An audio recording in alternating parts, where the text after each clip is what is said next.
उत्तर प्रदेश और देशर कोण अनुकोणरू श्रद्धालु प्रतिदिन अयोध्या रामलाला को दर्शन करने को आसुछंती। भिड़ जेमिति दान भी से आकार में मिलुछि। मात्र 15 दिन में 12 कोटी 80 लाख दान मिल सारी। जनवरी 22 तारिख रे बालक राम को प्राण प्रतिष्ठा हेबा परठू दर्शन पाई नाही नथिबा उत्साह। एपरिकी प्रथम दिन 3.5 कोटी टंका दान मिलिथिला। रामलाला को दर्शन पाई अयोध्या को छुटुचंती लक्ष लक्ष भक्त।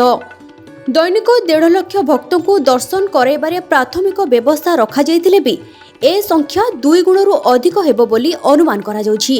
तेणु एथिपाई 8000 रु अधिक फोर्स राम मंदिर पाई नियोजित करा जाइछि।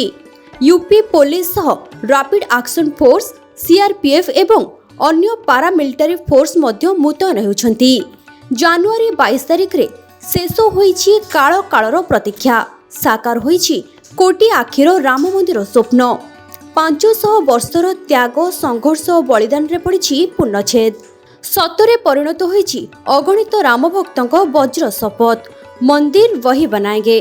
तृतीय युगरे जो स्थान रे प्रभु श्रीरामचंद्र कौशल्या कोलमंडन करथिले 5 शताब्दी परे पुणी सेही आस्थान रे पूजा पाउछंती रामलाला।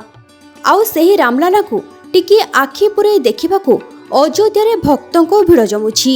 खाली भिड़ नुहे कोटी कोटी टंका दान करुछंती लक्ष लक्ष भक्त। Bureau report live life Odia.